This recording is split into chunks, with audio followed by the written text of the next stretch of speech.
all comes down to one of the concept art descriptions. This is where things become a little bit worrisome for the character of Lando Calrissian in The Rise of Skywalker. Now specifically, it's described that one of the sequences that were filmed involved a sequence between Daisy Ridley, Lupita Nyong'o, and Billy D. Williams, where it's described that Rey, Maz Kanata, and Lando Calrissian are in a quick debate on what they should do for the next attack on the First Order headquarters. It said that one of the sequences is said to involve a moment where Lando makes a bold choice to pilot the Falcon into the docking bay of the First Order headquarters, where it said that they need to take down one of 3 towers of the First Order. It said that at one point in time, Lando boards the Falcon and heads for the hangar bay to destroy a majority of the First Order's forces, where as Lando is making his way out, a large explosion occurs that is said to transition to a scene of confusion for Poe, Finn, Rey, and Maz Kanata, where Chewbacca is also described to witness what just happened. It said that eventually the Falcon is seen in the sky,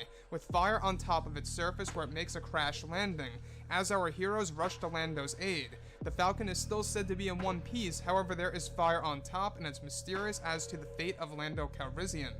So this by far is a big hint and or indicator of the death of Lando Calrissian in The Rise of Skywalker, which I think is something that's going to be the last thing that Star Wars fans want to hear about. And when it all comes down to one of the concept art descriptions, this is where things begin to get very exciting for Episode 9. Now specifically, one of the set leaks, which is really intense, involves a moment between both Daisy Ridley, John Boyega, and Oscar Isaac. It's described that one of the scenes that were filmed during the month of October 2018 involved the sequence with Daisy, John Boyega, and Oscar Isaac, as well as Lupita Nyong'o.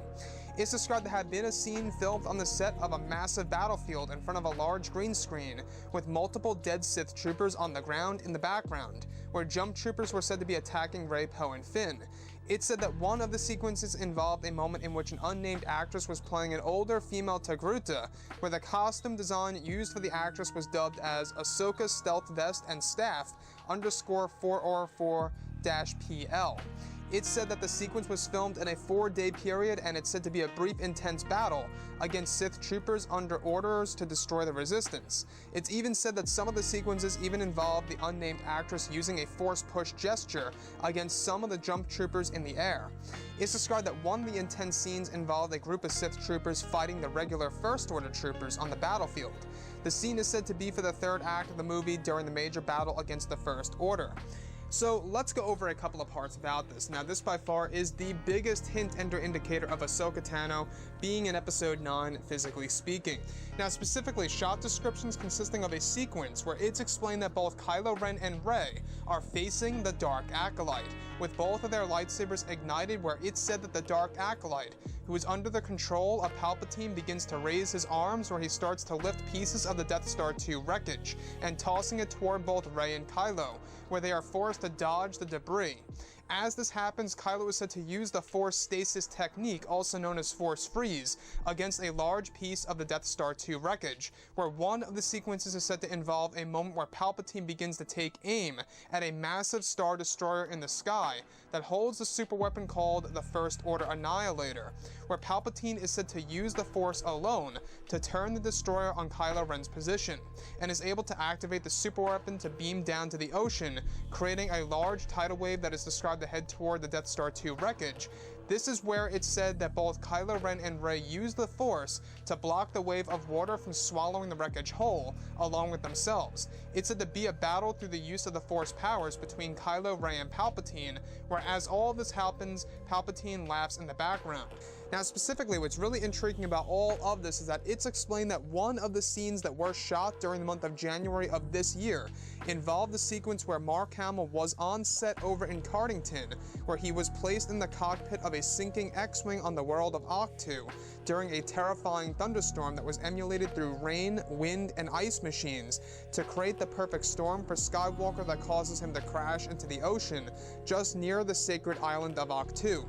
creating a parallel of when Luke crashed due to the fog on Dagobah in Empire Strikes Back. It said that one of the sequences even featured a moment in which Mark Hamill was watching the X-Wing sink down to the bottom of the ocean, where he is said to use the Force to lift the X-Wing out from the water, where he is said to pause and use this moment to take advantage of abandoning himself on the island where Luke lets go, as he watches the X-Wing slowly sink down to the ocean floor near the island where Luke eventually walks away.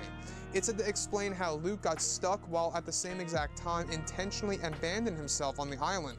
During this sequence, it's said that a revised track of Yoda's theme will be used as Luke tries to lift the X-Wing, only for the music to suddenly stop once Luke drops it down into the water.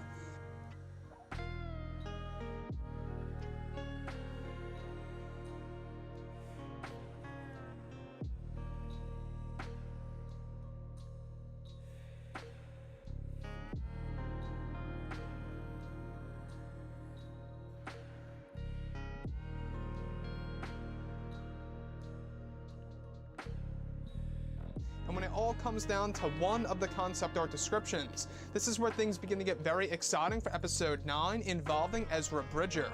Now specifically, what's really intriguing about all of this is that shot descriptions consisting of a sequence where it's explained that Rey is said to be heading into the Lost City. And what's really intriguing about all of this is that shot descriptions consisting of a sequence where it's explained that Rey is said to be traveling over to a place called the Lost City, where she is said to come across the Land of Warriors, which is said to be a place full of Jedi ruins and artifacts. Where it's explained that she is said to come across the Land of Warriors, which is said to be a place full of Jedi ruins and structures. It's described that one of the sequences is said to involve a moment in which Rey comes across the very center of the ruins, where she begins to examine the statue of Ezra Bridger. It's explained that during one of the scenes, Rey is said to come across a large statue of Anakin Skywalker that was built during the Clone Wars era, that was said to have been built by the Force renovators.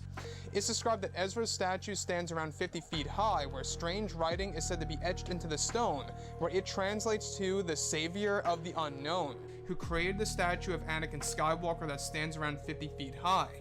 It's said that during the scene, Rey is said to travel inside of the statue, where she comes across many belongings of Anakin that were kept locked away for a very long time. It's described that Rey briefly goes inside of Ezra's statue and discovers many relics that he left behind many years ago, one of which is said to be his very own holocron that is in the shape of a cube and glows in a blue hue that Rey collects in her backpack. Now, it's described that as Rey enters the statue, she begins to hear the Force Ghost voice of Anakin Skywalker delivering ancient Jedi code to her, where it leads her to discovering a device that Anakin owned for many years and kept locked away.